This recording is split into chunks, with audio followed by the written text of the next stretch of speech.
So dear students, I welcome you all. Now we shall see this problem JEE main 4 अप्रैल 2024 evening shift की problem है differential equation की। कह रहे हैं let y is equal to y x. ये differential equation के जो सॉल्यूशन होते हैं उनकी रिप्रेजेंटेशन का जेई का बहुत फेवरेट फॉर्मेट है। y is equal to y x कहते हैं बच्चों, कुछ भी नहीं है। जैसे फंक्शन के चैप्टर में आप y is equal to f x बोलते थे, ये वही तरीका है और कुछ भी नहीं है। ठीक है। Be the solution of the differential equation. Solution का मतलब curve, right. Equation, differential equation क्या है? x plus y plus two का whole square dx is equal to dy। एक पॉइंट दे रखा है हमें जो जस्टिफाई करेगा हमारे कर्व को, y at 0 is equal to -2। Let maximum and minimum values of the function in function y is equal to y x in 0 to π/3। एक डोमेन दे रखा है 0 से लेकर π/3 तक का। ये x की वैल्यूज हैं। जब ये हम पुट करते हैं तो मिनिमम और मैक्सिमम वैल्यूज आती हैं। अल्फा मैक्सिमम है और बीटा मिनिमम वैल्यू है रेस्पेक्टिवली। एक इक्वेशन कंस्ट्रक्ट करके दे दी इन्होंने अपनी तरफ से, 3 अल्फा प्लस पाई का square plus beta square if लगा के दिया है is equal to gamma plus delta. दो नए कांस्टेंट इन्होंने और इंट्रोड्यूस कर दिए और डेल्टा को इन्होंने मल्टीप्लाई किया है √3 से और बाद में बता दिया ये गामा और डेल्टा बेसिकली इंटीजर्स हैं। तो हमें बाद में पूछा है ये गामा और डेल्टा का सम बताइए। ओके, तो बच्चों बहुत आसान प्रॉब्लम है, इसको करना शुरू करते हैं। सबसे पहले तो जो डिफरेंशियल इक्वेशन है उसका सॉल्यूशन निकालते हैं हम। ठीक है, ध्यान से देखिए। सॉल्यूशन मतलब कर्व की इक्वेशन निकालते हैं। तो डिफरेंशियल इक्वेशन क्या है? x प्लस वाई प्लस 2 का whole square is equal to dy by dx। इसको जरा ध्यान से देखिए। क्या करेंगे? बहुत सिंपल बात है। इस तरह की क्वेश्चंस में x प्लस वाई प्लस 2 को हम कुछ नया वेरिएबल मानेंगे, लेट इट बी t।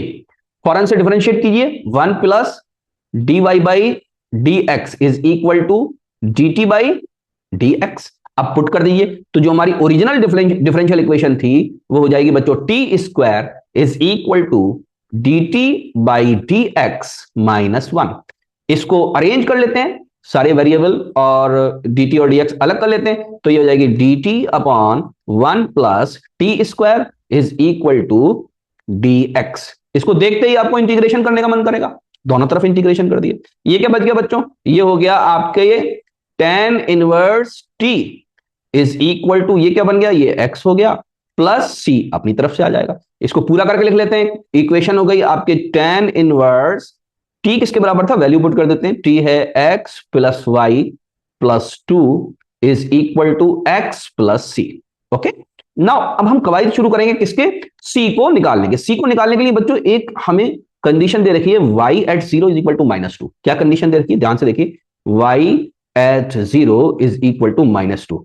इसका मतलब क्या है? इसका मतलब यह है कि अगर x की वैल्यू हम 0 लिखेंगे तो y की वैल्यू -2 आएगी।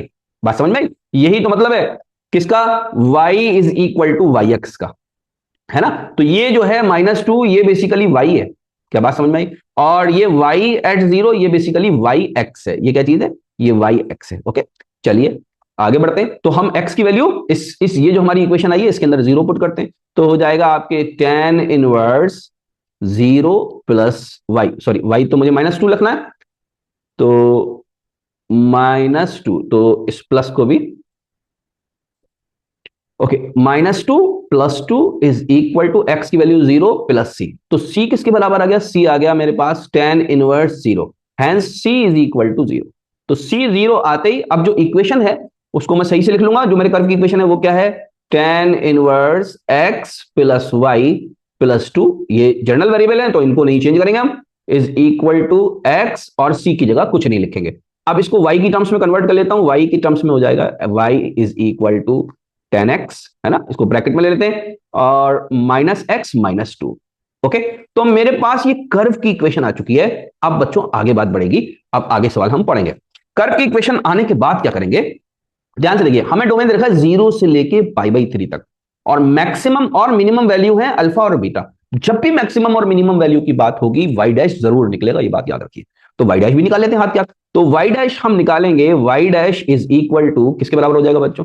sec square x। बस इसको डिफरेंशिएट तो करना है, sec स्क्वायर x और -1। तो ये हमारे पास क्या आ गया? y dash. जरा सा इसको अच्छे से ऑब्जर्व कीजिए, ये क्या है बच्चों? y dash is equal to sec square x -1 और डोमेन आप लगाइए x कहां से कहां तक बिलोंग कर रहा है? 0 से लेके π/3 तक, क्लोज इंटरवल दे रखा है। इस क्लोज इंटरवल में ये वाला जो कर्व है ये स्ट्रिक्टली इंक्रीजिंग है, ये बात याद रखिए। और स्ट्रिक्टली इंक्रीजिंग है तो जो पहली वैल्यू है वो y मिनिमम देगी और जो आखिरी वैल्यू है वो y मैक्सिमम देगी, क्योंकि इंक्रीजिंग है तो पहली वैल्यू पे छोटा रहेगा जब तो आगे की वैल्यू पे बढ़ेगा वो। ठीक है, तो इसका मतलब क्या है, इसका मतलब क्या है कि अगर मैंने x की जगह 0 पुट कर दिया तो मुझे y मिनिमम मिलेगी, और y मिनिमम मुझको दे रखी है बीटा। क्या बात क्लियर है? तो मैं यहां पर ये जो मेरा कर्व है यहां पर x की जगह मैं 0 पुट कर देता हूं, तो 0 पुट करते हैं तो y minimum that is beta is equal to y 0 is equal to tan 0 minus 0 minus 2। तो बीटा मेरे पास क्या आ गया बच्चों, बीटा आ गया मेरे पास -2। आई होप कि आप समझ पा रहे हैं। ठीक है,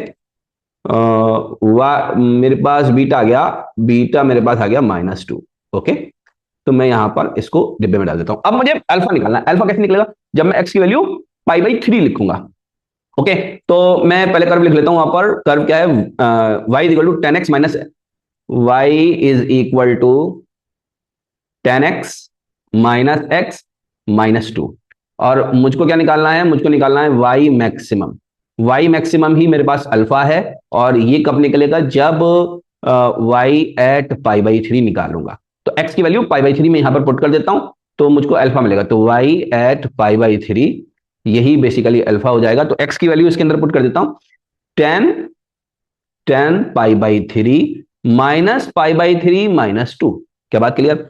तो ये अल्फा मेरे पास आ जाएगा 10 π/3 क्या होता है बच्चों, √3/2 होता है, राइट, या √3 होता है, √3। ठीक है, इसको √3 लिखिए माइनस π/3 माइनस 2। अल्फा की वैल्यू आ चुकी है। अब मैं वो जो मेरी पास दी गई कंडीशन थी उसको मैं लगाता हूं, कंडीशन का इक्वेशन थी वो लगाता हूं। क्या है, 3 अल्फा प्लस पाई इसका होल स्क्वायर प्लस बीटा का square is equal to gamma plus delta into √3। तो वैल्यू पुट करनी है, अब कुछ भी नहीं करना। 3, अब अल्फा की वैल्यू रखिए सबसे पहले, तो √3 माइनस π/3 माइनस 2, ब्रैकेट बंद कीजिए, फिर क्या जोड़िए, प्लस पाई लगाइए, एक ब्रैकेट और लगाइए और स्क्वायर लगाइए, प्लस बीटा की जगह क्या लिखूं मैं, -2 का स्क्वायर। ठीक है, ये किसके बराबर हो जाएगा, gamma plus delta into √3। I hope कि समझ पा रहे हैं आप बच्चों। जैसे ही इसको मल्टीप्लाई करेंगे, इन सबसे मल्टीप्लाई होगा, 3 इससे भी मल्टीप्लाई होगा, इससे भी मल्टीप्लाई होगा, सबसे मल्टीप्लाई होगा, तो लिख लेते हैं इसको। ये हो जाएगा 3√3 माइनस पाई -6 प्लस पाई इसका whole square -4 is equal to gamma plus delta into √3। क्या बात क्लियर है? अब देखिए पाई तो बेचारा चल बसा, खत्म हो गया ये तो बच गया यहां पर 3√3 -6 का होल स्क्वायर माइनस आपके, माइनस क्यों होगा भाई, प्लस होना चाहिए, प्लस आ रहा था ये तो चलेगा, प्लस आ रहा था, राइट, ये तो प्लस आ रहा था, is equal to delta plus, sorry gamma plus, पहले मैं डेल्टा ही लिखूं, है ना, गामा प्लस डेल्टा √3।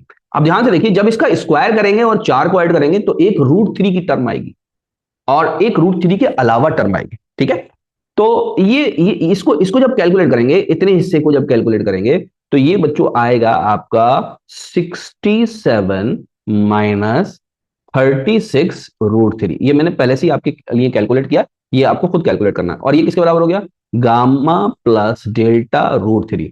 तो ऑन कंपैरिजन आपको पता चलेगा कि डेल्टा किसके बराबर है, ये -36 के बराबर है, क्योंकि जो √3 का कोफिशिएंट है वो क्या है, वो बेसिकली डेल्टा है, और जो दूसरा बचा हुआ है वो क्या चीज है, वो गामा है। तो गामा किसके बराबर है, ये 67 है। हमको क्या निकालना है बच्चों, हमको निकालना है गामा, डेल्टा प्लस गामा, है ना, गामा प्लस डेल्टा निकालना है, यानी कि 67 प्लस -36 निकालना है।